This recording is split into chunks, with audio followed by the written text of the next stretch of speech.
السلام عليكم ورحمة الله وبركاته. الحمد لله الحمد لله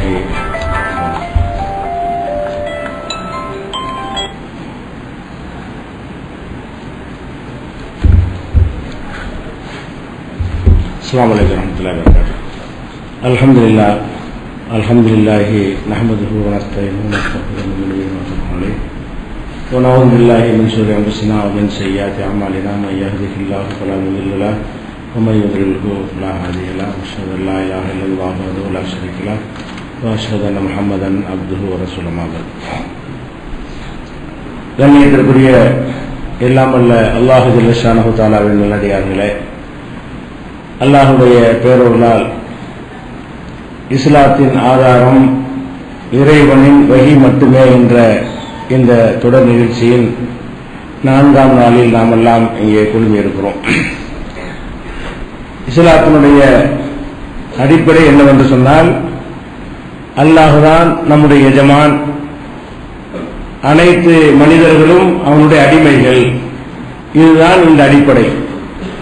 இந்த அடிப்படையின் காரணமாகத்தான் நபிகள் நாயகம் ஸல்லல்லாஹு அலைஹி வஸல்லம் அவர்கள் உட்பட எந்த நபிமார்களுக்கும் பெரியார்களுக்கும் அறிஞர்களுக்கும் தன்னுடைய அதிகாரத்தை அல்லாஹ் வழங்க மறுக்கிறான். இதற்கு சான்றாக பல சம்பவங்களை நேற்றைய தினம் நாம் பார்த்தோம். அதன் தொடர்ச்சியாக நபிகள் நாயகம் ஸல்லல்லாஹு அலைஹி வஸல்லம் அவர்கள் ஏகத்துவ பிரச்சாரத்தை செய்த ஆரம்ப காலத்தில் அவங்களை எதிர்த்தவர்கள் நபிகள் நாயகம் ஸல்லல்லாஹு அலைஹி வஸல்லம் அவர்கள் சொல்லக்கூடிய செய்தி சரிதான் என்று ஏற்றுக்கொண்டார்கள்.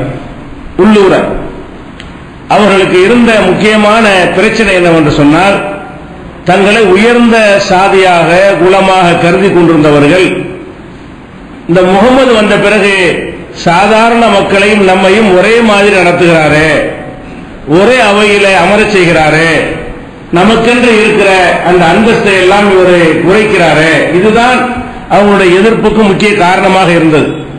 ஏன்னா ரசூல் ஸல்லல்லாஹு அலைஹி வஸல்லம் நேர்மை, நாணயம், ஒழுக்கம் எல்லாத்தையும் அவங்க பார்த்திருக்கிறாங்க.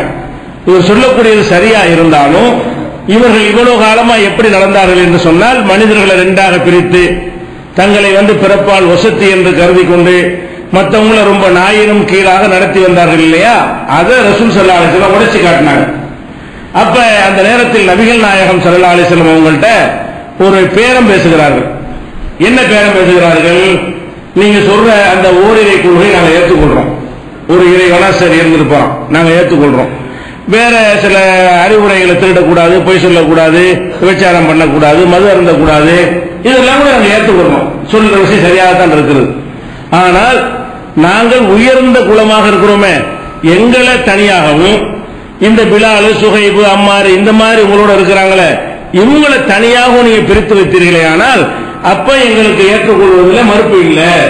உங்களை எதிர்க்கிறதுக்கு முக்கியமான ஒரு அடிப்படை இதுதான் என்று நபிகள் நாயகம் ஸல்லல்லாஹு அலைஹி வஸல்லம் அவங்கள்ட்ட பேசுறாங்க. அப்ப இது இஸ்லாத்தை ஏத்துக்கிறேன்னு சாதாரண விஷயம் அல்ல. இஸ்லாத்தை ஏத்துக்கிறதுக்கு ஒரு கூட்டம் வருது. அதுக்கு விலையாக என்ன கேட்கிறாங்க? இஸ்லாத்தினுடைய ஒரு அடிப்படையை விட்டு தந்துருங்க. இஸ்லாம் எல்லா மாந்தரையும் சமம்னு சொல்லுது பாருங்க, அதுலதான் இன்னைக்கு இஸ்லாம் நிக்குது. அதை மட்டும் விட்டுட்டீங்கன்னு சொன்னா அந்த இஸ்லாத்துக்கு நாங்க வர தயாரு, இந்த இஸ்லாத்துக்கு வரமாட்டோம். எந்த இஸ்லாம்? எல்லாரையும் நீங்க சமம்னு சொல்றீங்களே, அந்த இஸ்லாம் எங்களுக்கு வேணாம். நாங்க வசந்தவங்க மற்றவங்க தாழ்ந்தவங்க என்று சொல்லக்கூடிய வகையில் இந்த இஸ்லாத்தினுடைய கொள்கை கோட்பாடு நீங்க மாற்றி அமைத்தால், திருத்தி அமைத்தால் நாங்க வருவதற்கு தயார். இதுதான் அந்த மக்களுடைய முக்கியமான பிரமுகர்களுடைய கோரிக்கையாக இருந்தது. அப்ப நபிகள் நாயகம் ஸல்லல்லாஹு அலைஹி வஸல்லம் அவங்க கூட இதை ஏற்றுக்கொண்டு இவங்க எல்லாம் நாளைக்கு வந்த பிறகு மாத்திக்கலாம் தானே. நிறைய பேர் அல்லாஹ்வை ஷிர்க்கை விட்டு வெளியே வர்றான், தீமையான காரியத்தை விட்டு வர்றான், எல்லா தொழுகை நோன்பு எல்லாத்தையும் ஏத்துக்கிறான், ஒரே ஒரு மேற்று தானே என்கிற வகையில அவங்களுடைய மனசில் கூட ஒரு மாதிரியான ஒரு எண்ணம் ஏற்பட்டு விட்டது. அந்த எண்ணம் ஏற்பட்டதை ரெண்டு சந்தர்ப்பங்கள்ல அல்லாஹ் ரப்பல் ஆலமீன் கண்டிக்கிறான் நபி ஸல்லல்லாஹு அலைஹி வஸல்லம் அவர்களை. எப்படி கண்டிக்கிறான்? வஸ்பிர் நஃப்ஸக மஅல்லதீன யதுஊன ரப்பஹும் பில் கதாத்தி வல் அஷி, காலையிலும் மாலையிலும் தங்கள் இறைவனை பிரார்த்தித்துக் கொண்டிருக்கிறார்களே அந்த மக்களோடு தான் நீ இருக்க வேண்டும். அல்லாஹ் சொல்ற, ஏற்கனவே இஸ்லாத்துக்கு வந்துட்டாங்களே இந்த ஏழை மக்கள், இவங்களோடு தான் நீ இருக்க வேண்டும். வலா தாது ஐனாக அன்ஹும், அவர்களை விட்டு உன்னுடைய கண்களை திருப்பி விடக்கூடாது. இந்த மக்களோடு மட்டும்தான் நீ இருக்க வேண்டும். துரீது ஸீனத்தல் ஹயாத்தி துன்யா, இந்த உலகத்தினுடைய கவர்ச்சிக்கு ஆசைப்பட்டு பிரமுகர்கள் வர்றாங்க, பணக்காரங்க வர்றாங்க, செல்வந்தர்கள் வர்றாங்க, செல்வாக்கு மிக்கர்கள் வர்றாங்க, நமக்கு கீழே பெரிய பெரிய தலைகள் எல்லாம் கீழே அனுபவித்து வருகிறார்கள் என்று இந்த உலகத்தினுடைய கவர்ச்சிக்கு ஆசைப்பட்டு இந்த மக்களை நீ விட்டுவிடக் கூடாது. வலா துதிமன் அக்ஃபல்னா கல்பஹு, யாருடைய கல்புக்கு உள்ளத்திற்கு முத்திரையிட்டு விட்டோமோ அவனுக்கு கட்டுப்படாத. அவன் உங்கள்கிட்ட பேரம் பேசுறான், அவன் என்ன பேரம் பேசுறான்? இஸ்லாத்தையும் மாத்துக்கிறான். நான் விரும்பக்கூடிய வகையில் இருந்தா தான் இஸ்லாத்தை ஏத்துக்கிறேன், எனக்கு உள்ள அந்த கௌரவத்தை ஒத்துக்கொண்டா தான் எனக்கு இந்த இஸ்லாம் வேணும், எல்லா மனிதர்களும் சமம்னு சொல்லக்கூடிய இஸ்லாம் எனக்கு வேணான்னு சொல்றானே, அவன் உள்ளத்துக்கு எல்லாம் சீல் வச்சுக்கான், அவனுக்கு கட்டுப்படாத. வலா துதிமன் அக்ஃபல்னா கல்பஹு அன் ஸிக்ரினா, நம்முடைய நினைவை விட்டு யாருடைய உள்ளத்தை சீல் வைத்து விட்டோமோ, முத்திரையிட்டு விட்டோமோ அவனுக்கு நீ கட்டுப்படாத என்று 18வது அத்தியாயத்தில் 28வது வசனத்தில் எல்லாம் சொல்லி காட்டணும். அப்ப நபிகள் நாயகம் ஸல்லல்லாஹு அலைஹி வஸல்லம் அவங்கள்ட்ட எந்த மாதிரியாக அந்த மக்கள் விலை பேசினார்கள், நபிகள் நாயகம் ஸல்லல்லாஹு அலைஹி வஸல்லம் அவர்கள் கூட அதில் எந்த அளவுக்கு சரணப்பட்டார்கள் என்பதை பார்த்து அல்லாஹ் கண்டிக்கிறான். நான் சொல்ற மாதிரி நீ ஏதோ ஒரு நோக்கத்துக்காக வேண்டி மக்கள்லாம் வந்துருவாங்களே என்பதற்காக வேண்டி வளைஞ்சா அதுக்கு விடமாட்டேன் என்று கண்டிக்கிறான். இதே மாதிரி நபிகள் நாயகம் ஸல்லல்லாஹு அலைஹி வஸல்லம் அவர்கள் மக்காவில் இருந்த நேரத்தில் உபய் இப்னு கலப் அவன் முக்கிய தலைவர், அந்த உபய் இப்னு கலப்ங்கிற ஒரு தலைவரோடு பேசிக் கொண்டிருக்கிறார் ரசூல் ஸல்லல்லாஹு அலைஹி வஸல்லம். அவன் என்ன பேசுவான்? அவன் இஸ்லாத்தின் எதிரி. அவன் நபிகள் நாயகம் ஸல்லல்லாஹு அலைஹி வஸல்லம் அவங்கள்ட்ட பேசுறான்னு சொன்னா என்ன பேசுறான் என்று அந்த வசனத்தில் நமக்கு விளங்குது. பேசிக் கொண்டிருக்கும் பொழுது இரு கண்களும் தெரியாத அப்துல்லா இப்னு உம்மு மக்தும் என்கிற ஒரு சஹாபி வர்றாரு. இவர் கண்ணு தெரியாதவர் ஒரு பக்கம் இருந்தாலும் தாழ்ந்த ஜாதியில் கருதப்பட்டவர்.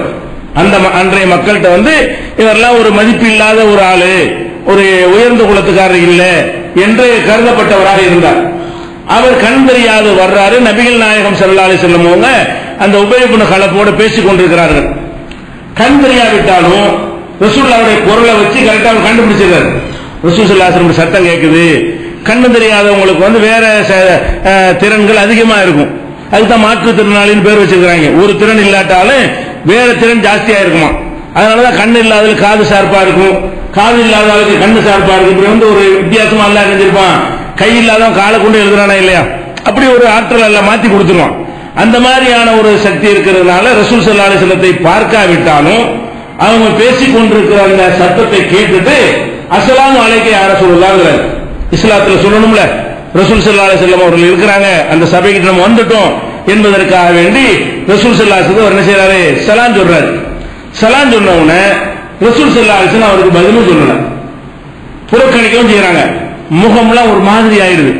ரசூல் ஸல்லல்லாஹு அலைஹி வஸல்லம் முகமெல்லாம் அப்படி சிடுசிடுத்து போய் கடுகெடுத்து போய் இந்த இடத்துல சலாம் சொல்றாரு, இவங்களோட பேசிட்டு இருக்காங்கல்ல, இந்த தோரணையில இவர்கள் எவ்வளவு பெரிய ஆட்கள் நான் பேசிட்டு இருக்கிறேன், நீ மாதிரி ஆட்கள் வரக்கூடாதுன்னு பஞ்சாயத்து பண்ணிட்டு இருக்கிறாங்க.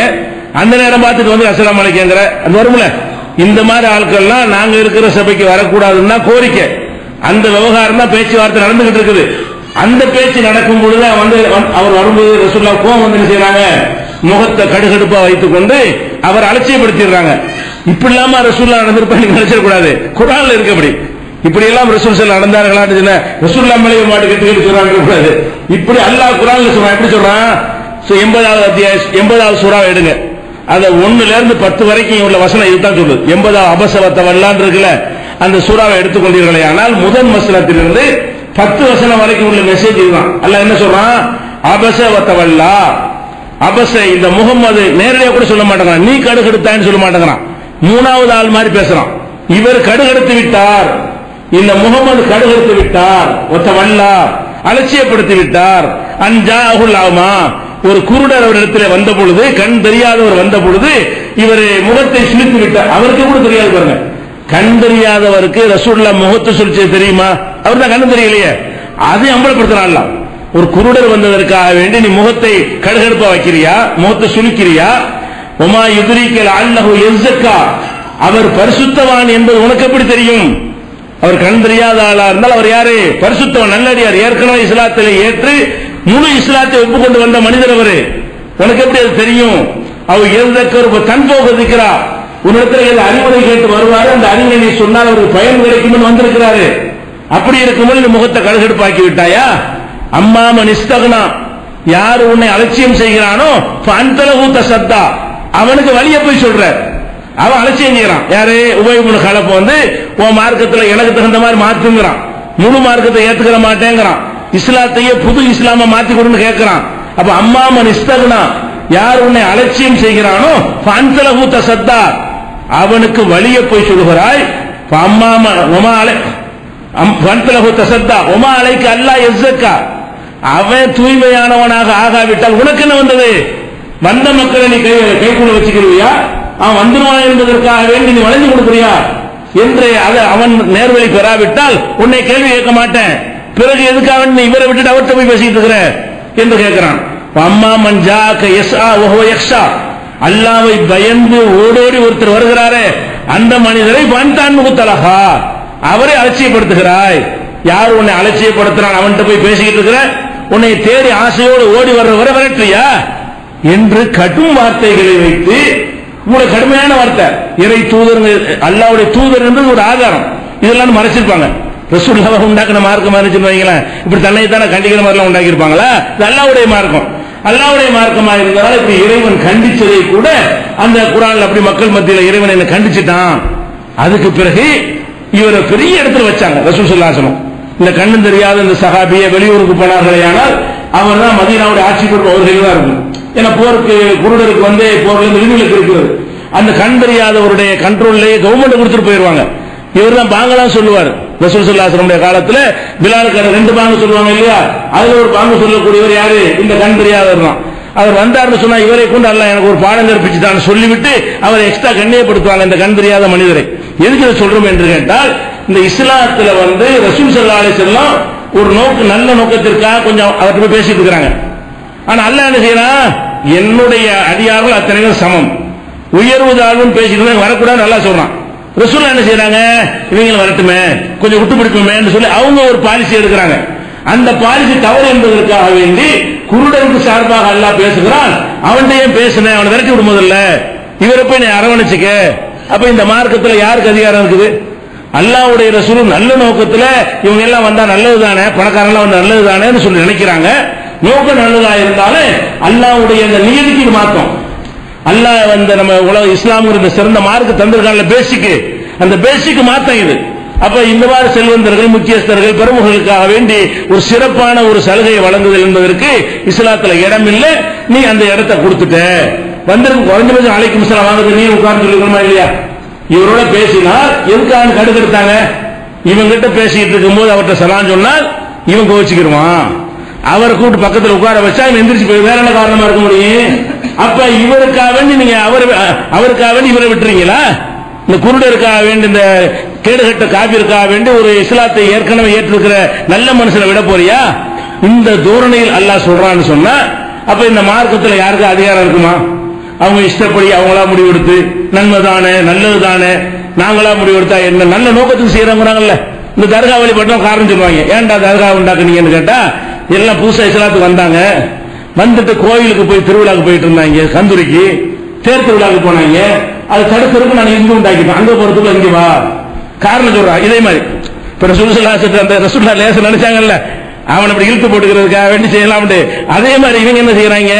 ஏன்டா அந்த தர்காவெல்லாம் இஸ்லாத்துல தேர்லாம் எங்கடா இருக்கு, சந்திரகுலாம் எங்கடா இருக்குன்னு கேட்டா, புதுசா இஸ்லாத்துக்கு வந்தா நம்ம அப்பா மாட்ட மாறுவோம்லாம் வந்தாலும் அவங்களுக்கு அந்த கோயில் திருவிழா வந்தவுடனே தேரலுக்கு போயிடுவாங்க.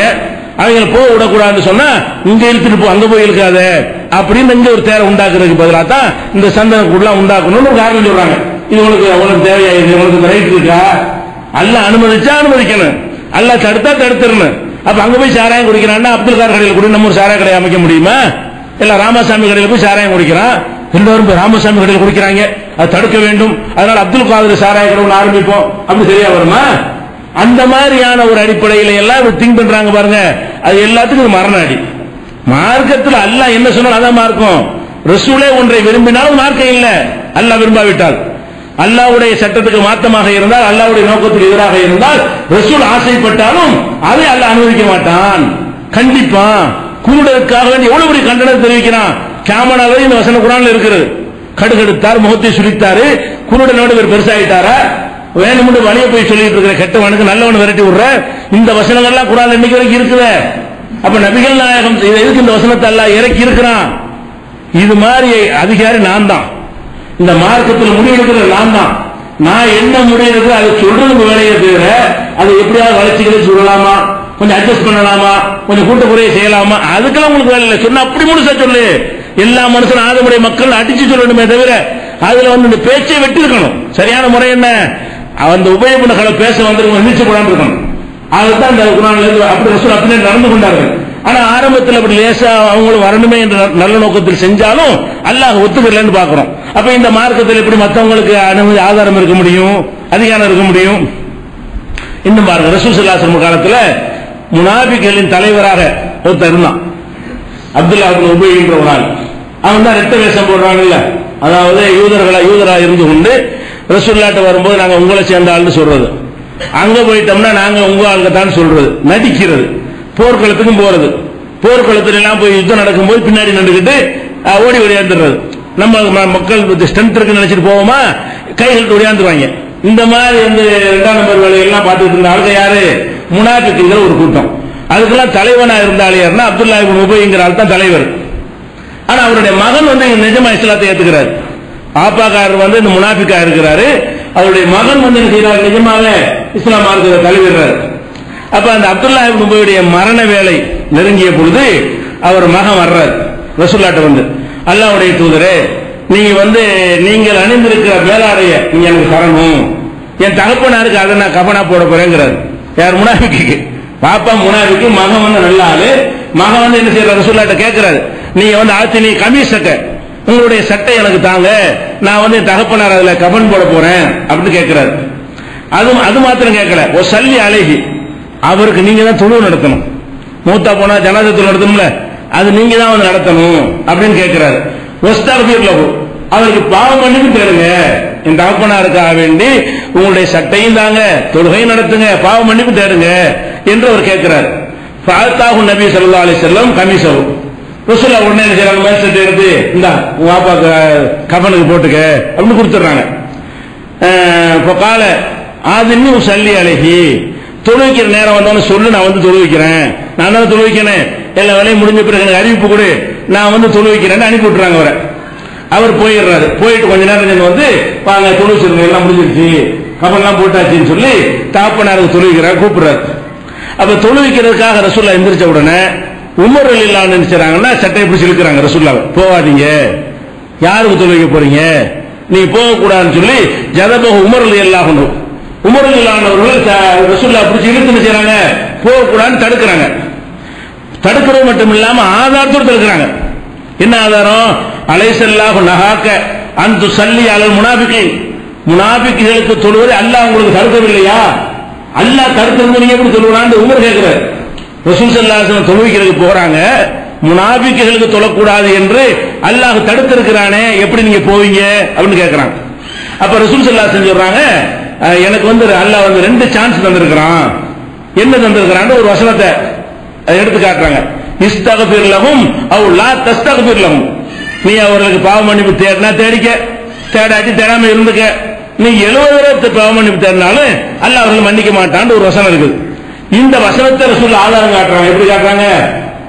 தேடினா தேடிக்க, தேடாட்டி விட்டுன்னு இருக்குல்ல, ஆனா அந்த அர்த்தத்துல இல்ல.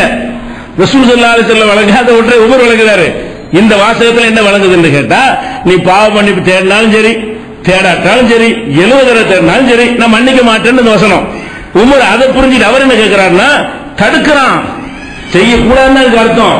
நீ செஞ்சாலும் சரி செய்யாட்டாலும் சரி மன்னிக்க மாட்டேன்னு என்ன அர்த்தம்? கேட்கக்கூடாதுன்னு அர்த்தம் அப்படின்னு உமர் சொல்றாரு. ரசூல் ஸல்லல்லாஹு அலைஹி செய்றாங்க, நீ பாவ மன்னிப்பு தேடவும் செய்யலாம், தேடாமல் இருக்கலாம் அல்லாஹ் சொல்லியிருக்கிறான். இரண்டில் நான் எதை செய்தான் என் மீது குற்றம் இல்லைன்னு சொல்லிட்டு போய் தொழு வச்சிடறாங்க. தொழுத உடனே அல்லாஹ்ட்ட கட்டும் கண்டன புரிந்து கொண்டு தப்பிடு. அதாவது ரசூல் ஸல்லல்லாஹு அலைஹி வஸல்லம் வந்த வகைய அவங்கள விட உமர் புரிந்து கொண்டு அல்லாஹ் தடுத்தாங்கிறார். ரசூல் ஸல்லல்லாஹு அலைஹி வஸல்லம் அந்த அர்த்தம் இல்ல, அவங்க இறக்க குணத்துல அவன் கேட்கறான், சரி அல்லாஹ் உங்க குர்ஆன்ல சொல்லிவிட்டான், மன்னிப்பு கேட்டாலும் கேளு, கேட்காம இரு. இது வந்து ஒரு பேச்சுக்கு சொல்லுவோம்ல, நீ வந்தா என்ன வராட்டி என்ன, அது அலட்சியம் வேணான்னு அர்த்தம். அந்த வேணாங்கிற இடத்துல அப்படி சொல்லுவோம். அந்த தோரணையில் உள்ள ரசூல் ஸல்லல்லாஹு அலைஹி வஸல்லம் அவங்களுக்கு அவங்களுக்கு தான் வந்திருக்குது, அவங்களை கவனிக்காம என்ன செய்யறாங்கன்னு கேட்டா, இரண்டையும் எதையும் செய்யலாம் நல்லா சொல்றாங்கல்ல, மன்னிப்பு கேளு, இல்லாட்டி கேட்காம போ, அதை நம்ம கேட்பேன் உமர்ல என்ன செய்ய திண்டி என்ன சொல்றான்னு பாக்குறாரு. 70 தடவை கேட்டால் மன்னிக்க மாட்டேங்கிறான்ல, அது வேஸ்ட்னால சொல்றான். நீ கேட்டா என்ன கேட்காட்டி என்ன 70 தடவை கேட்டாலும் மன்னிக்க மாட்டேங்கிறான்ல, அதனால அல்லாஹ் தடுக்கத்தான் செய்யறான்னு சண்டை. ஆனா ரசூல் ஸல்லல்லாஹு அலைஹி வஸல்லம் எழுப்பி தொழ வச்சிடறாங்க. அல்லாஹ் அடுத்த வசனம் இறங்குது, வலா துஸல்லி அலா அஹதின் மின்ஹும் மாத்த அபதா. இந்த நயவஞ்சகர்கள் யார் இறந்தாலும் அவங்களுக்கு ஒரு காலத்து தொழுவிக்க கூடாது. வலா தகும் அலா கப்ரிஹி, அவர் கபரை நிக்க கூடாது நல்லா கண்டிக்கிறான். அப்ப நபிகள் நாயகம் ஸல்லல்லாஹு அலைஹி வஸல்லம் முன்னாலே அல்லாஹ் தடுத்துதான் இருந்தா அந்த தடை இரு அர்த்தம் தரக்கூடிய வகையில் இருந்து உமர் அவர்கள் தடுக்கிறான் என்று புரிந்து கொள்ற வகையிலையும் ரசூல் ஸல்லல்லாஹு அலைஹி வஸல்லம் அவர்கள் தடுக்கவில்லை என்று புரிந்து கொள்ற வகையிலையும் அந்த வசனம் இருந்தது. ரசூலுல்லாஹ் புரிந்து கொண்ட வகையில் சொல்றாங்க. ஆனா உமர் புரிந்து கொண்டுதான் சரிங்கிறதுக்காக வேண்டி அல்லாஹ் என்ன செய்யறான், இன்னுமே பச்சையான வார்த்தை தெளிவான வார்த்தை, ரெண்டு அர்த்தமும் கிடையாது. வலா துஸல்லி அலா அஹதின் மின்ஹும் மாத்த அபதா. அவங்கள எவன் இருந்தாலும் முனாஃபிக்கு டபுள் வேஷம் போடுறான். ஆனா நமக்கு அந்த சட்டம் கிடையாது. ஏன்னா நமக்கு யாரும் முனாஃபிக் கண்டுபிடிக்கல.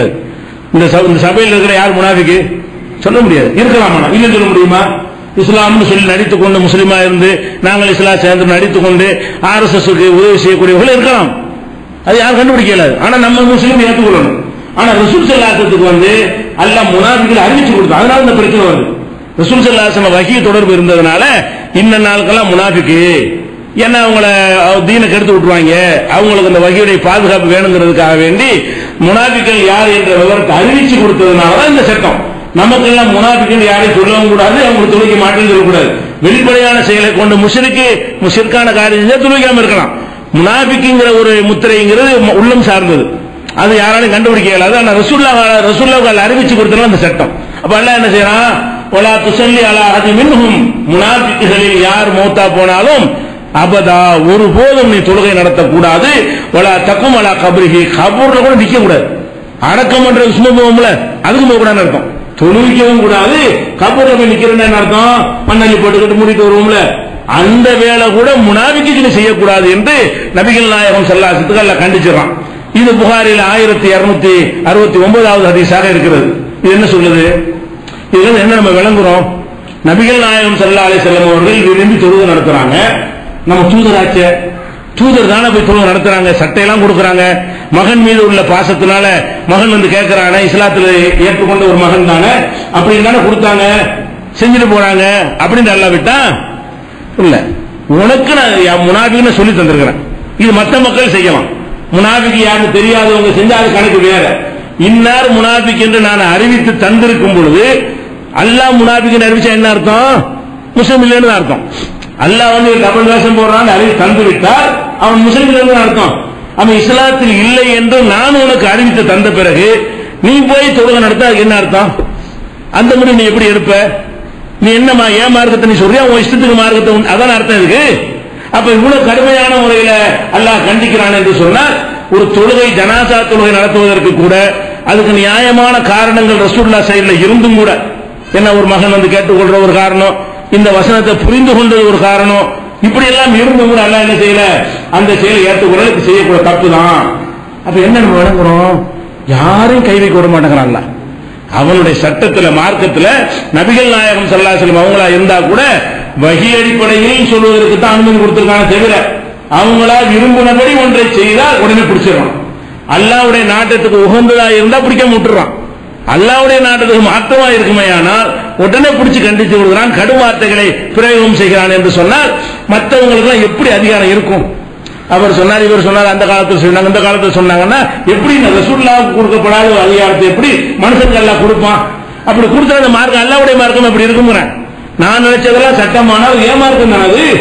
நீங்க நினைச்சதெல்லாம் சட்டமாக்கி சொன்னா அது உங்க மார்க்கமா தானே இருக்க முடியும். படைச்சவனுடைய மார்க்கமா எப்ப இருக்க முடியும்? சட்டம் அவன் போட்டா தான், இந்த சட்டம் அவனிடம் இருந்து வந்தால் தான் அல்லாஹ்வுடைய மார்க்கமா இருக்க முடியும். அதனால இவ்வளவு கடுமையான முறையில அல்லாஹ் கண்டிப்பதை பார்க்கிறோம். அதே மாதிரி 5:49 இதெல்லாம் எதுக்குன்னா, நபிகள் நாயகம் ஸல்லல்லாஹு அலைஹி வஸல்லம் இது இல்லைன்னு விளங்கினாத்தான் மற்றவங்களை பின்பற்றுவதை யோசிப்போம். எவ்வளவு டேஞ்சரான விஷயம். இன்னைக்கு ஒரு கூட்டம் கிளம்பி சலபுகளை பின்பற்ற வேண்டும், சஹாபாக்களை பின்பற்ற வேண்டும், தாபீன்களை பின்பற்ற வேண்டும், இமாம்களை பின்பற்ற வேண்டும், முன்னோர்களை பின்பற்ற வேண்டும், பெரியார்களை பின்பற்ற வேண்டும், தலைமுறையா உள்ளதை பின்பற்ற, அதுதான் மார்க்கம்னு சொல்லி பிரச்சாரத்தை தைரியமா செய்து கொண்டிருக்கிறார்கள். அப்ப நபிகள் நாயகம் ஸல்லல்லாஹு அலைஹி வஸல்லம் அல்லாஹ் கண்டிக்கிறது எல்லாம் நினைத்து பார்த்தோமேயானால் அவங்க எவ்வளவு பாரதூரமான வழிகேட்டில் இருக்கிறாங்க. அவங்க எங்க நம்மளை அழைத்துக் கொண்டிருக்கிறார்கள், நரகத்திற்கு நம்மளை அழைத்துக் கொண்டிருக்கிறார்கள் என்பதை தெளிவாக அறிந்து கொள்வதற்கு தான் இதெல்லாம் சுட்டி காட்டுகிறோம். அல்லாஹ் சொல்றான், வாணிஹுக்கும் பைனஹும் பிமா அன்ஸலல்லாஹ், நபியே நீங்கள் அந்த மக்களுக்கு அல்லாஹ் அருளியதை கொண்டு தீர்ப்பளியுங்கள். ஒலா தத்தபி அஹ்வாஹும், அவங்களுடைய மனோ இச்சை பின்பற்றுவாங்க, அவங்க விருப்பத்திலாம் கேட்கிறாங்க. உங்களை ரசூலா நான் அனுப்பியிருக்கேன் என்று சொன்னால் அதுக்கும் பைனஹும் பிமா அன்ஸலல்லாஹ், அல்லாஹ்வாகிய நான் எதை அருளி இருக்கிறேனோ அதன்படிதான் தீர்ப்பளிக்க வேண்டும். வஹ்தருஹும், கேர்ஃபுல்லாக கவனமாக இருந்து கொள்ளுங்கள். ஐ யஃப்தினூக அம்பாலி மா அன்ஸலல்லாஹு இலைக்க, அல்லாஹ் உங்களுக்கு அருளி இருக்கிறானே அதுல இருந்து உங்களை டைவர்ட் பண்ணி விட்டுருவாங்க, கவனமா இருங்க.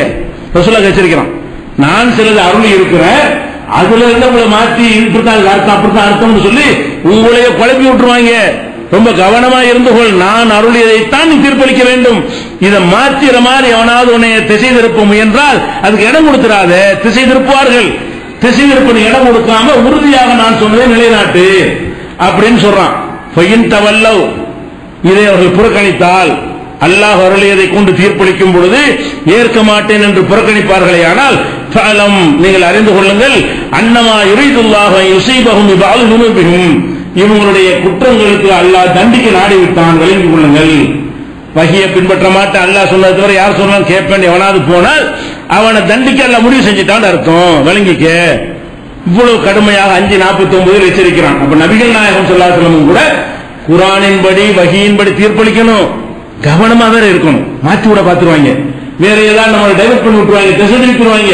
இந்த உபயோகம் கலப்பு திருப்பினான்ல, நல்ல நோக்கத்தை சொல்லி பணக்காரங்களா நாங்க வரப்போம், மற்ற எல்லாத்தையும் ஏத்துக்கிறோம், இந்த ஒண்ணு தானே, இப்படி எல்லாம் டைவர்ட் பண்ணுவாங்க. இதுக்கு இடம் கொடுத்து விடாத என்று அல்லாஹ் சொல்றது பார்க்கணும். அதே மாதிரி 5:67 அல்லாஹ் சொல்றான், யா அய்யுஹர் ரசூல், ரசூலே முஹம்மது நபியே, பல்லிகுமா உன்சில இலைக்கும் மின் ரப்பிக்க, உமது இறைவனிடமிருந்து உமக்கு அருளப்பட்டதை எடுத்து சொல்வீராக. உன்னுடைய வேலை என்ன? இறைவனாக என்னிடமிருந்து உனக்கு என்ன அருளப்படுகிறதோ அதை எடுத்து சொல்லு. ஒயில்லம் தஃஅல், இதை நீ செய்ய தவறினால் ஃபமா பல்லகத ரிசாலத்தஹு, அவனுடைய தூது செய்தியை நீ எடுத்து சொன்னவராக ஆக மாட்டாய்.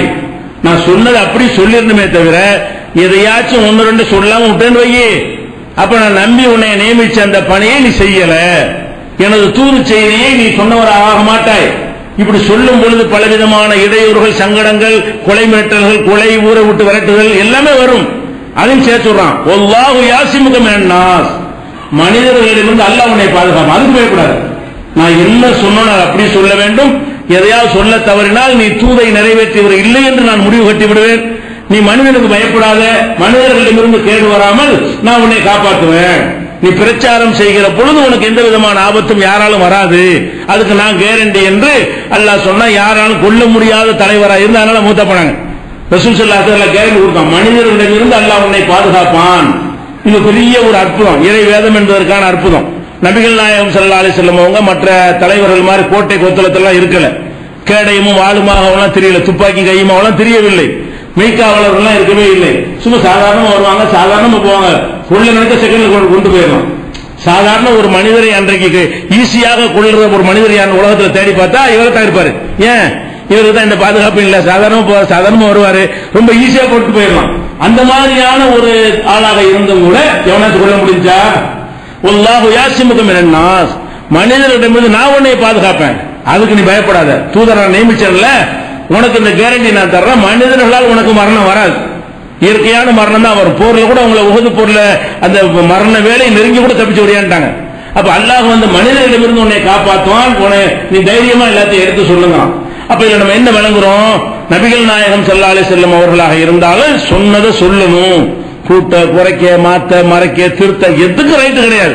செஞ்சா கடுமையான ஒரு குற்றவாளியாக உங்களை அல்லாஹ் ஆக்கி கொள்வான். அதோட இன்னொரு விஷயம் என்று கேட்டா, நல்ல நோக்கத்தில் ரசூல் ஸல்லல்லாஹு அலைஹி வஸல்லம் அவர்கள் சில அறிவுரைகளை அல்லாஹ்வுக்கு விருப்பமில்லாத ஒரு அறிவுரையை நல்ல நோக்கத்தில் சொல்லியிருக்கிறாங்க. ஒரு தடவை அதை விட மாட்டேங்கிறான் அல்லாஹ். என்ன அறிவுரை என்று சொன்னால், அவங்களுடைய மாமி மகள் ஜெய்னப், ரசூலுல்லாஹ்வுடைய மாமி மகள் ஜெய்னப், ரசூலுல்லாஹ்வுடைய குலத்தை சேர்ந்தவங்க, ரசூலுல்லாஹ்வுடைய பொறுப்புல தான் இருக்கிறாங்க. அவங்க என்ன செய்யறாங்கன்னா, ஜெயிதுங்கிறவருக்கு கல்யாணம் பண்ணி கொடுக்கறாங்க. ஜெயிது என்பவர் யாருன்னு கேட்டா, ரசூல் ஸல்லல்லாஹு அலைஹி வஸல்லம் உடைய வளர்ப்பு மகன் சொல்லுவாங்க இல்லையா. அந்த காலத்துல இஸ்லாத்துக்கு முன்னாடி ஜெயித் எடுத்து ரசூலை வளர்த்தாங்க. ஆம்பளை பிள்ளை இல்லைங்கிறதுனால வளர்த்தாங்க. அரபு நாடுகள் வழக்கமா இருந்தது. அப்ப இந்த ஜெயித ஜெயித் பின் முகமதுன்னு எல்லாரும் சொல்லுவாங்க. முகமதுடைய மகன் ஜெயிதுன்னு சொல்ற அளவுக்கு அவர் ரசூலுல்லாஹ்வுடைய வளர்ப்பு மகனாக இருந்தார். அந்த வளர்ப்பு மகனை வளர்த்துட்டோம், ஆசையோட வளர்த்துட்டோம் என்பதற்காக பின்னாடி இஸ்லாத்துல கிடையாது. முன்னாடி ஆரம்ப காலத்தில் இது இருந்தது, வளர்க்கலாம் வளர்ப்பு மகன் என்கிற ஒரு உறவு முறை இருந்தது. அதை அல்லாஹ் தடுத்துட்டான். தடுத்த பிறகு ரசூலுல்லாஹ் என்ன செய்யறாங்கன்னா, இந்த ஜெயிதுக்கு தன்னுடைய மாமி மகளை கல்யாணம் பண்ணி கொடுக்குறாங்க. ஜெயினுங்கிற அவர் அடிமையா வந்தவர், அவர் வளர்ப்பு மகன் ஆக்கிட்டாங்க. ஜெயினப் குலத்தால் உயர்ந்தவங்க, அவங்க குறைசி குலத்துல ரெண்டு பேருக்கு மேட்ச் ஆகல. அடிக்கடி சண்டை சச்சரவு பிரச்சனை, எப்ப பார்த்தாலும் அவங்க கண் முன்னாடி குடும்பத்தில் நடக்கிற விஷயம் தானே. வளர்ப்பு மகன் சொன்னா எல்லா விஷயமும் தெரியும்ல, குடும்ப மாமி மகள் எல்லா மேட்டும் தெரியும் இல்லையா. அவங்க ரெண்டு பேருக்கு மத்தியில் எனக்குமே ஏற்படல. பல வகையிலையும் பார்க்கிறாங்க, அந்த ரெண்டு பேருக்கு மத்தியில் எனக்கும் ஏற்படவே இல்லை. அப்ப ஒரு கட்டத்தில் என்ன செய்யறாரு, ஜெயித் சொல்றாரு ரசூலுல்லாஹ்ட்ட, அல்லாஹ்வுடைய தூதரே, இனிமே இந்த அம்மாவோட எனக்கு வாழ முடியாது, நான் அவங்கள டைவர்ஸ் பண்ண போறேன், இனிமே அவங்க ரொம்ப இன்சல்ட் பண்றாங்கன்னு ரொம்ப முறையிடுறாரு. அப்ப ரசூல் ஸல்லல்லாஹு அலைஹி வஸல்லம் மனசுல என்ன தெரியுது, நம்ம பக்கத்து வீட்டுல ஒரு சம்பவம்னு வச்சுக்கிறோம், கணவன் மனைவி இருக்கிறாங்க, அவங்க ரெண்டு பேர் தினம் அடிச்சுக்கிட்டே இருக்கிறாங்க, நம்ம டெய்லி பார்த்துக்கிட்டே இருக்கிறோம். ஒரு நேரத்தில் பிரிஞ்சுக்கிறோம், நம்மள்ட்ட என்ன செய்வோம், பிரிய வேண்டிய கேஸ் தான் இது தேராது நம்ம மனசுல நினைச்சாலும் அதெல்லாம் வேணாங்க, கொஞ்ச நாள் இப்ப சேர்ந்து பாருங்க அப்படிதான் அறிவுரை சொல்லுவோம். பிரியறதுக்கு தகுதியான விஷயமா இருந்தா கூட ஃபார்மாலிட்டின்னு ஒண்ணு வச்சிருக்கோம்ல, ஃபார்மாலிட்டியை நம்ம என்ன சொல்லுவோம், இல்ல வேணாங்க கொஞ்சம் நாளைக்கு பாருங்க, இறங்கி போங்க, வாழ்க்கை அப்படிதான் இருக்கு. ஆனா மனசுல என்ன இருக்கு, இது ஒண்ணு ஒட்டாது இது அப்படின்னு மனசுல நினைச்சுக்கிட்டு வாயில என்ன சொல்லுவோம், வாழ்க்கை அப்படிதாங்க கேட்டதாக இருக்கு, சண்டை அப்படி சொல்லி நம்ம சமாளிப்போம். இதே மாதிரி ரசூலுல்லாஹ் சொல்லிட்டாங்க. ரசூலுல்லாஹ்வுக்கு தெரியுது இது தேராத கேஸ்ன்னு சொல்லி. ஆனா ரசூலுல்லாஹ் என்ன செய்யறாங்க, அம்சிக்க அலைக்க ஜௌஜக, உன் மனைவியை நீ விவாகரத்து பண்ணாம வச்சுக்க, ஒத்தக்க அல்லாஹ்வுக்கு பயந்துக்க அப்படிங்கிறாங்க. அப்படி சொல்லும் போது மனசுல என்ன தெரியுது, இது தேர்ற கேஸ் இல்ல, தேர்ற கேஸ் இல்லன்னு அதைத்தானே சொல்லணும். நீங்க நான் ஒரு ஃபார்மாலிட்டி சொல்லலாம், ரசூலுல்லாஹ் என்ன சொல்லணும், என்ன யதார்த்தம் அதைத்தானே சொல்லணும். தலாக் விடணும் கரெக்ட், அதான் சரி. நான் கணிச்ச வகையில் உங்க ரெண்டு பேரும் ஒத்து போவாது அப்படிதான் சொல்லி இருக்கேன்னு அல்லாஹ்வுடைய ரசூல். அவங்க என்ன பண்ணிட்டாங்க, உங்களை மாதிரி என்னை மாதிரியான ஒரு நிலையில இருந்து கொண்டு அவர் அறிவுரை சொல்றாங்க, அட்ஜஸ்ட் பண்ணி போப்பா, தலாக்கெல்லாம் விடக்கூடாது, அல்லாஹ் பயந்துக்கப்பா அப்படிங்கிறாங்க. உடனே என்ன செய்ய, அல்லாஹ் இதை கண்டிக்கிறான். எப்படி கண்டிக்கிறான், நீ மனசுல என்ன நினைச்ச, தேராத கேஸ் தான் நினைச்ச, அதைத்தான் நீ சொல்லியிருக்காங்க. அது அல்லாஹ் சொல்றான் பாருங்க, ஒய்து தக்கூடு இல்லதி அண்ணாம் அல்லாஹு அலைஹி, அல்லாஹ் யாருக்கு அருள் புரிந்தானோ அவருக்கு நீ சொன்னாய். ஜெயிது தான் அல்லாஹ் சொல்றான், அல்லாஹ் யாருக்கு அருள் புரிந்தானோ அந்த ஜெயிதுக்கு நீயும் சொன்னாய். அண்ணாம்த அலைஹி, நீயும் யாருக்கு அருள் புரிந்தாயோ, வளர்ப்புமான எடுத்து வளர்த்தாங்கல்ல, அல்லாஹ் யாருக்கு அருள் புரிந்தானோ நீயும் யாருக்கு அருள் புரிந்தியோ அவருக்கு நீ சொன்னாய். அம்சிக்கு அழைக்க ஜௌஜக, உன் மனைவியை விவாகரத்து செய்யாமல் வைத்துக்கொள், ஒத்தகில்லா, அல்லாஹ்வை பயந்து கொள் அப்படின்னு சொன்னாய். வல்லாஹு முபதிஹி, அல்லாஹ் வெளிப்படுத்தி காட்டக்கூடிய ஒன்றை மனசுல நீ மறைத்துக் கொண்டாய். மனசுல உள்ளது இது இல்ல, மனசுல உள்ளது என்னது, இது பிரிஞ்சாதான் சரியா வரும், இவங்க சேர்ந்து வாழ்ந்தா சரியா வராதுன்னு நினைத்துக் கொண்டாய். தக்ஷன்னாக, மக்களுக்கு நீ பயந்தாய். வல்லாஹு அஹக்கன் தக்ஷாவு, நீ பயப்படுவதற்கு தகுதியானவன் அல்லாஹ் தான். இது மனுஷங்க பயப்பட இப்படி சொன்னா என்ன செய்வாங்க, மக்கள் ஒரு மாதிரி நினைப்பாங்கல்ல, என்னடா போய் விவாகரத்து பண்றாங்கன்னா சரிங்க வந்தாலும் இவெல்லாம் ஒரு தலைவனான்னு கேட்டுருவாங்கல்ல மனிதர்கள்லாம். நம்மகிட்ட கடவுள் நினைப்போமா இல்லையா, ஒரு புருஷன் முன்னாடி பஞ்சாயத்து வருது, தலா கொடுப்பேன் விட்டுருமா, அதான் கரெக்ட் போமா, நம்மள என்ன செய்வான், காட்டுக்குள்ள சேர்த்து வைப்பாண்டு வந்தா இல்லையா, அவன் இதுக்கு பயந்துட்டு என்ன செய்யறது, கொஞ்சம் பாருங்கம்மா சேர்ந்துக்கிறீங்க அப்படி சொல்றோம்ல. இப்படி நீ மனிதர்களுக்கு பயந்து கொண்டு அல்லாஹ்வை எனக்கு பயப்படாம நீ இருந்திய, இது சரியான்னு சொல்லி அல்லாஹ் 33வது அத்தியாயத்தில் 37வது வசனத்தில் சொல்றான். அப்ப உள்ள ஒண்ணு வச்சு வெளியே ஒண்ணு பேசுறதுங்கிற ஒரு ஃபார்மாலிட்டிக்கு நல்ல நோக்கத்துக்காக தான் இப்படி நம்ம எல்லாம் சொல்லத்தான் செய்கிறோம். நம்ம எல்லாம் செஞ்சா குற்றம் ஆகாது. ஆனா அல்லாஹ்வுடைய தூதர் என்ன பண்றாங்கன்னு கேட்டா இதுக்கு மாத்தமாக பேசுறாங்க. உள்ளத்தில் இருக்கிறது வேற, வெளியில இருக்கிறது வேற. இதை கடுமையா அல்லாஹ் கண்டிச்சு நீ எதுக்கு மனுஷனுக்கு பயப்படுற, அப்ப இப்படி பாக்குறான் அல்லாஹ். அது தூதர் என்பவர் கரெக்டா பேசணும், உள்ளதை பேசணும், தன்னிடத்தில் வந்த செய்தியை பேசணும், மாற்றி மறைச்சு பேசக்கூடாதுங்கிற அளவுக்கு ரசூல் ஸல்லல்லாஹு அலைஹி வஸல்லம் அவர்களை கண்டிக்கிற காட்சியை பார்க்கிறோம். அப்ப இந்த மார்க்கத்தினுடைய அதிபர் அல்லாஹ் மட்டும்தான் என்பதற்கு இதெல்லாம் ஒரு ஆதாரமாக இருக்கிறது.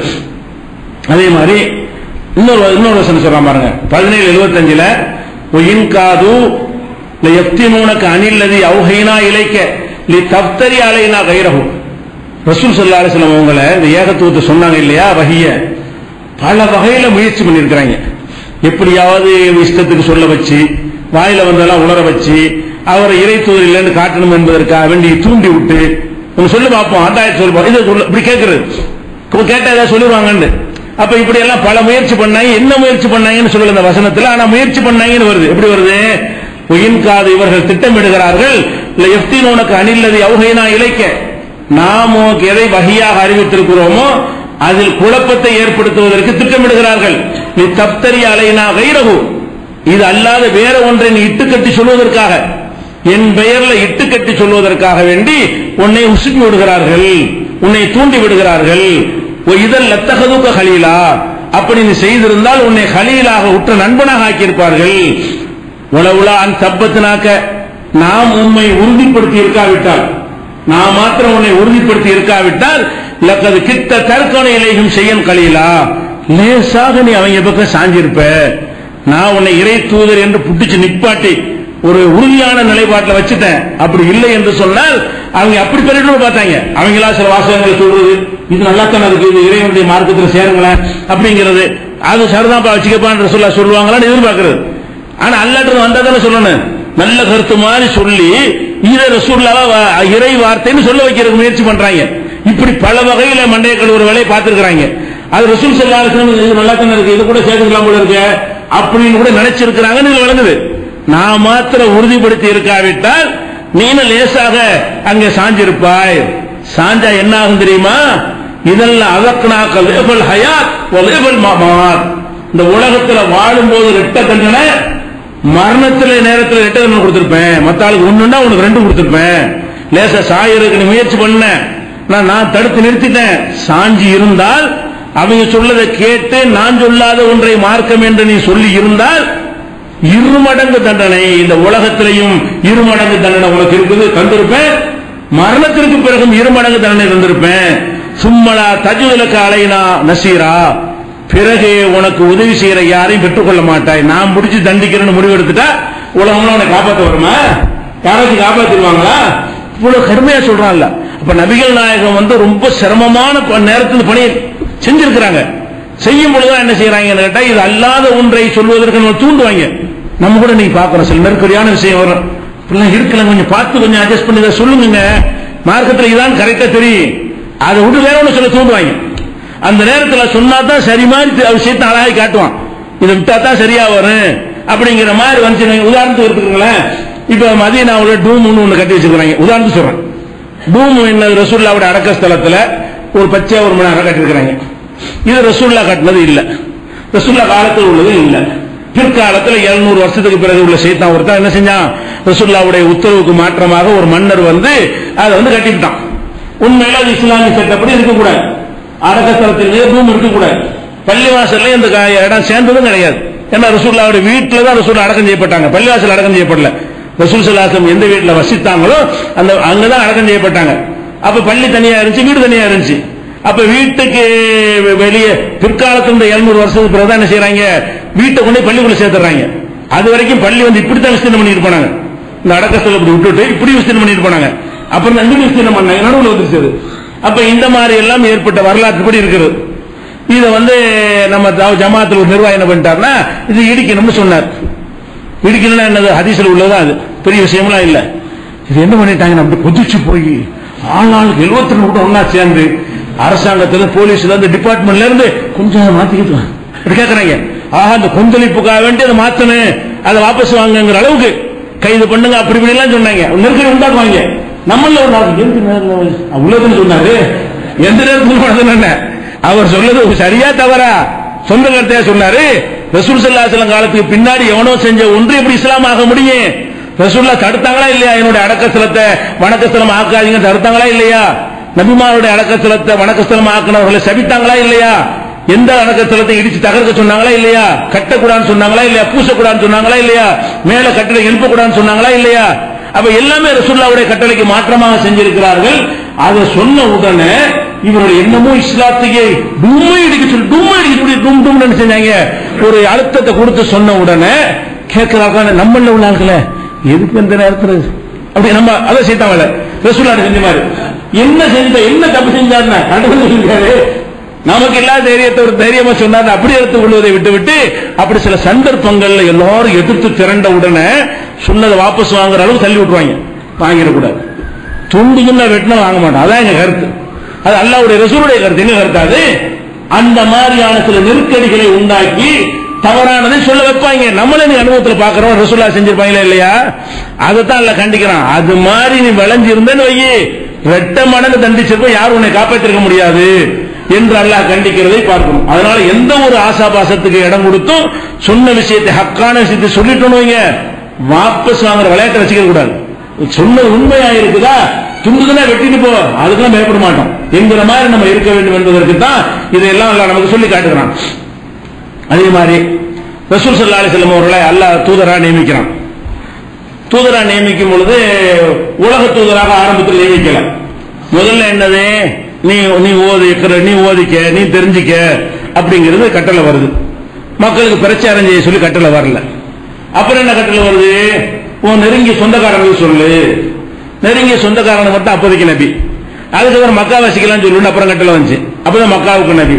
அப்பதான் சுத்தி உள்ள ஊருக்கெல்லாம் சொல்லணும். அப்ப அப்படி கட்டளை இப்படி விரிவாகிட்ட வந்துதான் பிறகு உலக தூதர் ஆகுறாங்க. இப்ப ரசூல் ஸல்லல்லாஹு அலைஹி வஸல்லம் முதல் கட்டளை எங்க வருதுன்னா, சொந்தக்காரங்களுக்கு மட்டும் சொல்லு.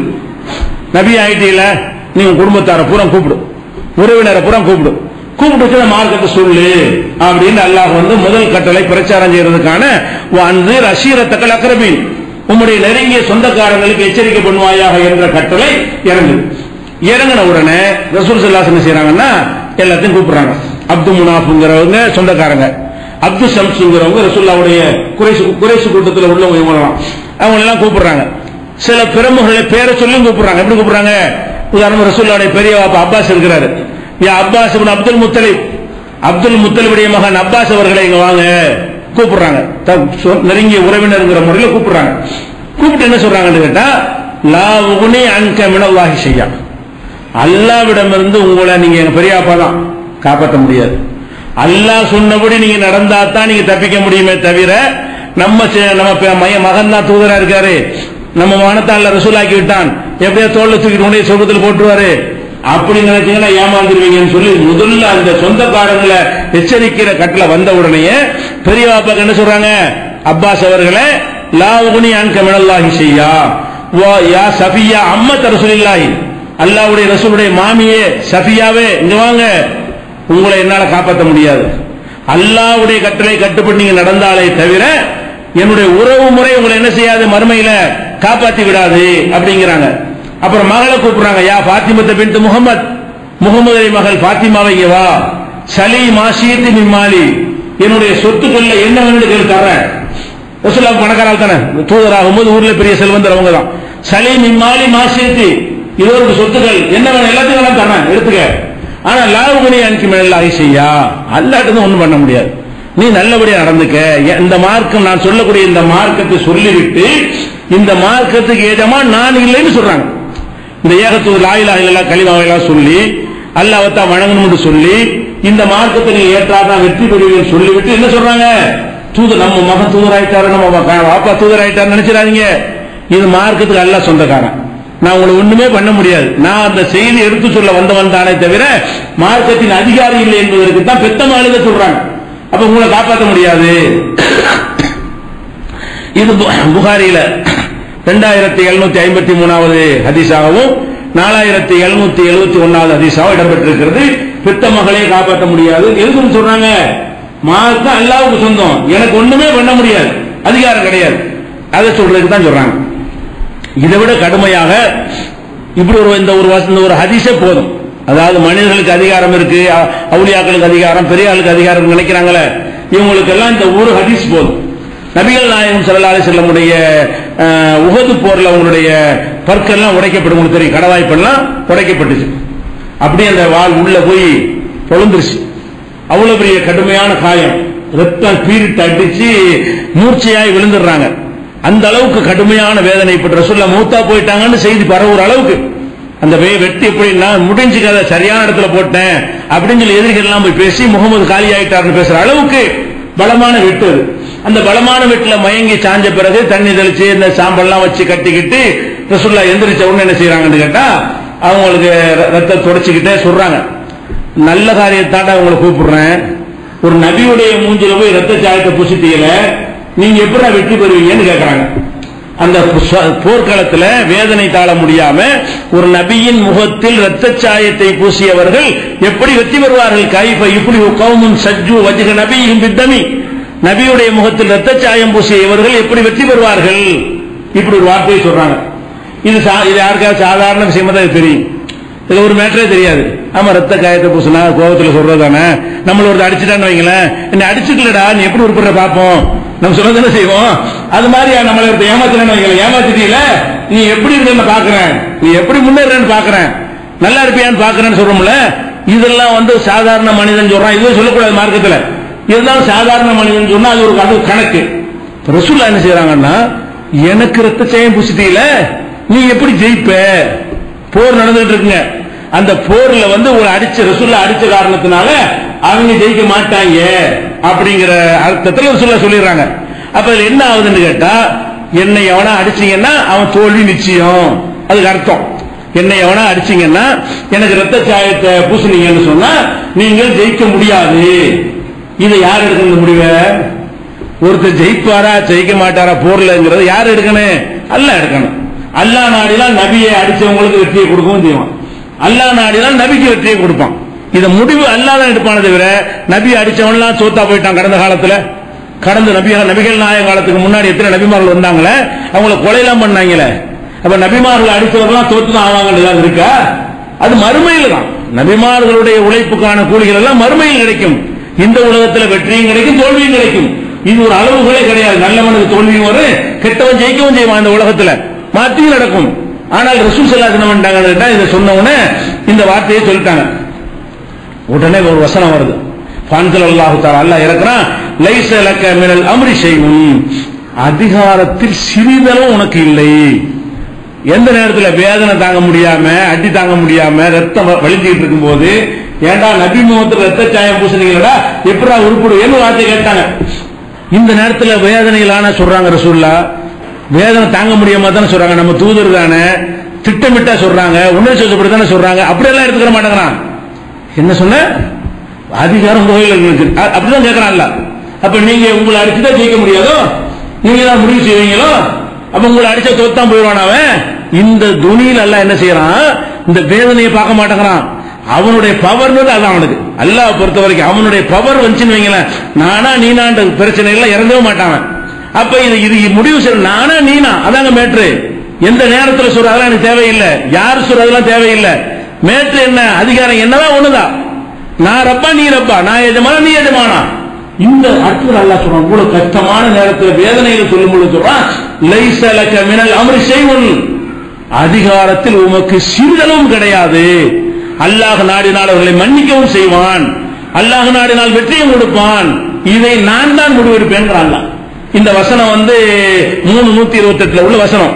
இந்த வசனம் இதுக்குத்தான் இறங்கியது என்று சொல்லி முஸ்லிம்ல 3346 ஹதீஸ் நீங்கள் பார்க்கலாம். அப்ப என்ன விளங்குது? இவ்வளவு கஷ்டமான நேரத்தில் கூட ஒரு விஷயத்தை பற்றி முடிவெடுப்பதாக இருந்தால் அது நம்ம விஷயத்துக்கு தான் நம்ம முடிவெடுக்க முடியும், அல்லாஹ்வுடைய விஷயத்துக்கு முடிவெடுக்க முடியாது. இது யாருடைய முடிவெடுத்தல்? வெற்றி கொடுத்தல் என்பது யார் கையில உள்ளது? அல்லாஹ்வுடைய கையில உள்ளது. அல்லாஹ்வுடைய கையில உள்ள விஷயத்தை ரசூல் ஸல்லல்லாஹு அலைஹி வஸல்லம் கோபத்தில் சொன்னால் கூட அல்லாஹ் என்ன செய்யறானா, அதை பொறுத்துக்கிற மாட்டாங்களாம். இது சரியில்லை, அதிகாரம் எனக்கு தான். அப்ப அதிகாரம் எனக்கு தான் என்பதுல இவ்வளவு உறுதிப்பாடை அல்லாஹ் காட்டும் போது அந்த மார்க்கத்தில் இருந்து கொண்டு யார் யார் சொல்ற அப்படி கேட்கறது? எந்த ஒரு ஆதார புஸ்தகம் எழுதினா போதும் மார்க்கம் நினைச்சுக்கிட்டு இருக்கிறோம். ஏதாவது பயான்ல கேட்டா என்ன செய்யறது? ஒரு பெரிய தலப்பா கட்டி ஒருத்தர் பேசிட்டாருன்னு சொன்னா தலையத்திலே ஆட்டுறது. என்ன பேசினாரு?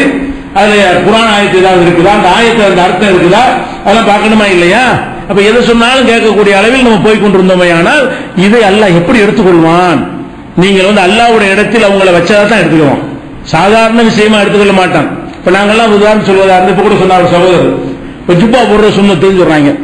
பயான் பண்ணும்போது சுண்ணத்தான ஜுப்பாவை போட்டிருக்கிறேங்கிறான். ஜுப்பா சுண்ணத்தா? இந்த ஆலய ரசூலை பார்த்தா வச்சிருக்கிறாங்களா? இந்த மாதிரியான ஒரு டிரெஸ் ரசூலா காலத்தில் இருந்துச்சா? இப்ப காலத்துல உண்டாக்கிட்டு ஜுப்பான் பேரை வச்சுக்கிட்டாங்க. ஜுப்பான் ஹதீஸ்ல வருது.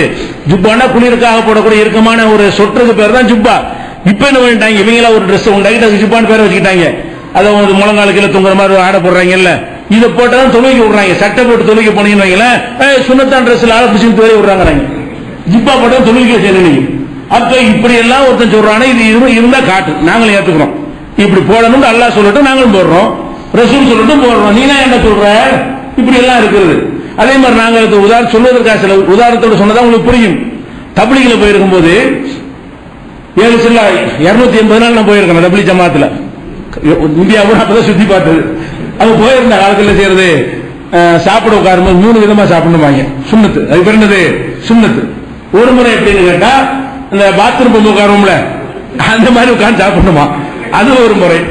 இன்னொரு முறை என்னன்னு கேட்டா, வண்டிக்கு அத்தையாத்துல உட்காரும்ல அந்த மாதிரி உட்கார்ந்து சாப்பிடணும்.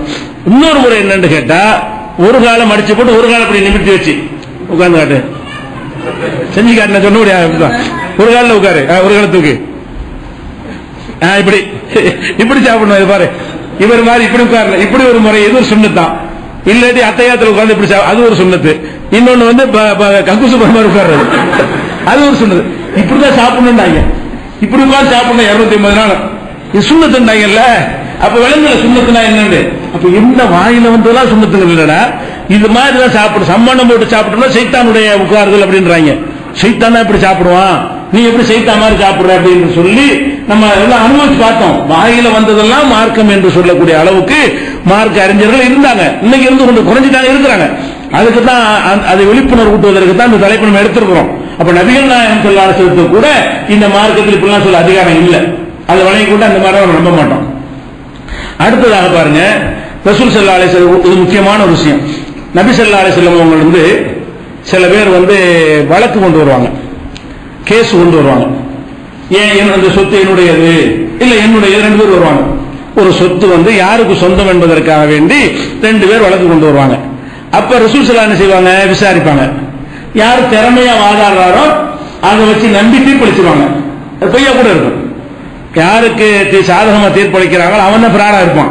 இருந்தாலும் ரசூலுல்லாஹ்வுக்கு தெரியாம தீர்ப்பளிச்சிருவாங்க. அது சொல்றாங்க, எப்படி சொல்றாங்கன்னு கேட்டா, இன்னமான பஷருன், நானும் ஒரு மனிதன், இன்னஹு யஅதீனில் ஹஸ்மு, வழக்காளிகள் இடத்தில் வருகிறார்கள், ஃபல அல்ல பாலக்கும் ஐயக்கு யகுனு அப்லக மின் பாலின், சில பேர் வந்து சில பேரை விட தெளிவாக எடுத்து சொல்வார்கள். பாதிக்கப்பட்டவன் ஒழுங்கா பேச தெரியாது, ஏமாத்தணும் நல்லா பேசுறவனா இருப்பான். நான் என்ன செய்வேன், அகசிபு அன்னஹு சதக, அவன் உள்ளதான் பேசுறான்னு நினைத்துக் கொண்டு அவனுக்கு சாதகமா தீர்ப்பளித்து விடுவேன்.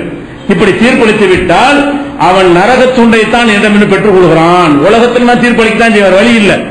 ஆனால் என்னை ஏமாற்றி இந்த தீர்ப்பை பெற்றதற்காக அவன் அல்லாஹ்விடத்தில் தண்டிக்கப்படுவான்னு சொன்னாங்களே தவிர, நானும் மனுஷன் மாதிரி ஏமாந்து போயிடுவேன்னு தான் சொல்றாங்க. தீர்ப்பளிக்கும் போது என்னிடத்தில் நீங்கள் 2 பேர் வழக்கு கொண்டு வந்து 2 பேர் பேசும் பொழுது ஒருத்தர் சொல்லை கேட்டு நான் எப்படி தவறாக தீர்ப்பளித்து விடுவேனோ, நீங்கள் எப்படி தவறாக தீர்ப்பளிப்பீர்களோ, ஒரு நீதிபதி எப்படி தவறாக தீர்ப்பளித்து விடுவானோ, அந்த மாதிரி நபிகள் நாயகம் ஸல்லல்லாஹு அலைஹி வஸல்லம் சொல்றாங்க, நானும் அப்படி தீர்ப்பு, நான் மனுஷன். அப்ப வஹீல சொன்னா மட்டும்தான் கரெக்டா இருக்கு பாருங்க. இது மனுஷங்கிற முறையில் ஆதாரத்தை வச்சு பேசக்கூடிய விதத்தில் சரியாவும் சொல்லிடுவாங்க, தப்பாவும் சொல்லிடுவாங்க. வஹீல வந்தால் கரெக்டா இருக்கும். இந்த தீர்ப்பு வஹீல வரும்.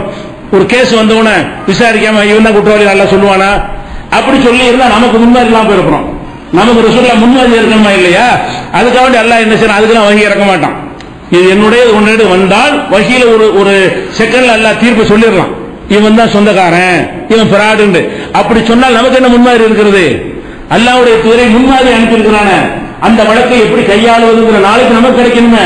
அதுக்காக வேண்டி இந்த விசாரணை முறையெல்லாம் போட்டு கேட்டு எல்லாத்தையும் குறுக்கு விசாரணை பண்ணி மனிதன்கிற முறையில் உண்மையை கண்டறிப்பதற்குரிய எல்லா முயற்சியும் செய்துவிட்டு இது உனக்கு தான், இது உனக்கு இல்ல தீர்ப்பளிப்பாங்க. இந்த தீர்ப்புல பெரும்பாலும் அதிகமானவை சரியாக இருந்தாலும் சில நேரத்தில் நானும் ஏமாந்துருவேன். ஏன்டா இது வஹீல செஞ்ச முடிவு இல்ல, மனிதன்கள் முறையில் செஞ்சது, மனிதன்கள் முறையில் ஆய்வு செஞ்சு செய்யும் பொழுது அதுலயும் தவறு வரத்தான் செய்யும். அப்படி வந்தால் அல்லாஹ் நீ மாட்டிக்கிறோம் எச்சரிக்கை பண்ணாங்களே தவிர நான் சொல்வதெல்லாம் சரியா இருக்கும் சொல்லலாம். அப்ப அல்லாஹ்வுடைய தூதர் நடத்துற ஒரு வழக்குல கூட மனிதர் என்ற முறையில் ஆய்வு செய்யும்போது தவறு வரும்னு சொன்னா இமாமும் பெரியாருக்கா தவறே வராதா? அவ்வளவு 100% கரெக்டா சொல்லிடுவாங்க தீர்ப்புலாம். சிந்திச்சு பார்க்கணும். அதுக்காக இது புகாரில எங்க வருதுன்னு கேட்டா 2458, 7169, 7181, 7185 இதெல்லாம் இருக்கிறது. அதே மாதிரி இப்ப ரசூல் ஸல்லல்லாஹு அலைஹி வஸல்லம் தொழுதுகிட்டு இருக்கும்போது 4 ரக்காத் தொழுது 5 ரக்காத் தொழுதுறாங்க. 5 ரக்காத் தொழுது என்ன அர்த்தம்? வஹி கண்ட்ரோல் இல்லைன்னு அர்த்தம். 4 ரக்காத் தொழுகிறது வஹியுடைய கண்ட்ரோல் எப்பவும் இருந்து கொண்டிருந்தால், இப்ப நீ 4 தொழுற, இப்ப நீ 3 தொழுற, இது நிப்பாட்டுங்கன்னு வஹி வந்திருக்குமா இல்லையா? வஹி வந்து 5 தொழுப்பாங்களா? வஹி வரல, மனிதரா தான் தொழுகிறாங்க. தொழுகையுடைய சட்டம் வஹியில வந்துச்சு. அவங்க தொழுவது வஹியின் அடிப்படையில் தொழுகல, அவங்க மனிதன் என்ற முறையில் தொழுகிறாங்க. தொழும்போது என்ன செய்யுதுன்னா 4 பேர் 5 தொழுகிறாங்க. அப்ப என்ன சொல்றாங்க, நானும் மனுஷன், நானும் உங்களை மாதிரி மறந்து போயிருவேன், அப்படி கூட குறை செஞ்சுட்டேன்னா யாவப்படுத்துங்க, நான் வந்து பின்னாடி நான் தொழுதுறேன், குறை சைதாசு செஞ்சு சரி பண்ணிக்கிறேன் அப்படின்னு சொன்ன ஹதீஸ் எல்லாம் புகாரில 401வது ஹதீஸ் நீங்க பார்க்கலாம். இப்படி நிறைய சம்பவங்கள் என்னன்னு கேட்டா, அல்லாஹ்வுடைய தூதராக இருந்தாலும் வஹி வர்றதை நேரத்தில் தவிர, வஹி சம்பந்தப்பட்ட விஷயங்களை தவிர மற்ற விஷயங்களில் அவர்கள் மனிதராகத்தான் இருந்தார்கள். அவர்களுடைய தீர்ப்புகள கருத்துல சரியானது வந்து தவறானது வந்திருக்கிறது. இதையும் நம்ம கவனத்தில் வைத்துக் கொள்ள வேண்டும். இது முத்தாய்ப்பாக அல்லாஹ் தன்னுடைய அதிகாரத்தை எந்த வகையிலும் யாரும் கொடுக்க மாட்டான் என்பதற்கு உதாரணமாக ஒரு யூனுஸ் நபியுடைய ஒரு வரலாறு ஒன்று போதும். உங்களுக்கு பல முறை சொல்லப்பட்ட வரலாறு. அவங்க அந்த மக்களுக்கு பிரச்சாரம் செய்யறாங்க தன்னுடைய சமுதாயத்துக்கு. சமுதாயம் ஏத்துக்கல. அல்லாஹ் என்ன பண்ணிட்டான், அவங்க அழிச்சு விடுவோம், இனிமேல் சேர மாட்டாங்க அப்படின்னு சொல்லிட்டு நீ ஒரு விட்டு காலி பண்ணி போயிரு, நீ உன்னுடைய நன்மக்களை கூட்டிட்டு போயிருன்னு அவரும் போயிட்டார். போன உடனே ஊர்ல அந்த அறிகுறிகள் எல்லாம் வருது. அதாவுடைய அறிகுறிகள் எல்லாம் வானத்துல தென்படுது. ஊர்ல எல்லாரும் கூடி என்ன பண்ணிட்டாங்கன்னா, ஆஹா நம்ம தப்பு, இறைவா நாங்க தப்பு செஞ்சுட்டோம், யூனுஸ் நபி சொல்ல நாங்க ஏத்துக்கிறோம், எங்களை மன்னிச்சிருவாயாக கேட்டுட்டு அல்லாஹ் நினைச்சிட்டான், ஆக திருந்திட்டாங்க, வேதனையை நீக்கிட்டான், இறங்க இருந்த அதாபை நீக்கிட்டான். யூனுஸ் நபி திரும்பி வர்றாரு. என்ன நினைச்சிட்டு வர்றாரு, ஊர்லாம் சுடுகாடா கிடக்கும், எல்லா பேரும் காலியா இருப்பாங்க, எதிரிகள் எல்லாம் கம்ப்ளீட்டா க்ளோஸ் ஆயிருப்பாங்க, நம்ம போய் ஊர்ல போய் நல்லது செய்வோம்னு வர்றாரு. வந்தா ஜெயிச்சேன்னு மக்கள் சந்தோஷமா இருக்கிறாங்க. அப்ப அவர் என்ன செய்யணும், இறை தூதர் தானே, வகையில தொடர்பு இல்லாத தானே, என்ன செய்யணும், யாருல என்ன இல்ல நீ சொன்னி புரியல, எனக்கு அழிக்கிறேன்னு சொல்லி நான் வேற இடத்துக்கு மாறி வந்துட்டேன்னா அது இதானா என்ன நடந்துச்சுன்னு கேட்கணுமா இல்லையா? அல்லாஹ் இடத்துல ஒரு துவா செஞ்சிருக்கணும். எதுவும் செய்யாம என்ன செய்யறாருன்னு கேட்டா, எத்தது அழிக்கிறேன்னு சொல்லி விட்டு நீ அழிக்காம விட்டு அப்படின்னு கோச்சுக்கு போறாரு. தன்மூனி இது தகவல் வாலிபன் மீன் வயிற்றில் இருந்தாரே யூனுஸ், அவர் கோவித்துக் கொண்டு போகிறார். அல்லன் நக்கதிர் அழகி, அவர் மீது நமக்கு சக்தி இல்லை என்று நினைத்து விட்டார். எங்க கோச்சிட்டு எங்க போறதுங்கிற எங்க போனாலும் அல்லாவுடைய ராஜ்யம் தானங்க. சென்னையில கோச்சிட்டு சென்னையை விட்டு போய் மதுரைக்கு போனா மதுரை அல்லாவுடைய ஊர் தானே, மதுரை விட்டு திருச்சிக்கு போனா அது யாருடைய ஊரு? கோச்சிட்டு எங்க போக முடியும்னா, அல்லா விட்டு கோச்சிங்க போக முடியுமா? இவர் என்ன செய்யறாரு, கோச்சிட்டு போறேன்னு போறாரு. ஊரை விட்டு தான் கோச்சிட்டு போக முடியுமே தவிர அல்லா விட்டு கோச்சிட்டு அல்லாஹ் அல்லாத வேற ஒருத்தன் படிச்ச பூமியா இருக்குது போறதுக்கு. அப்ப அல்லாஹ் அப்படி சொல்றான், தன்மோனி இந்த மீன் வயிற்றில் இருந்தவரை நினைத்துப்பார், இதுதாக முகாலிபன் கோபித்துக் கொண்டு போகிறார். அல்லன் நக்கதிர் அழகி, அவர் மீது நமக்கு சக்தி இல்லை என்று நினைத்து விட்டார்.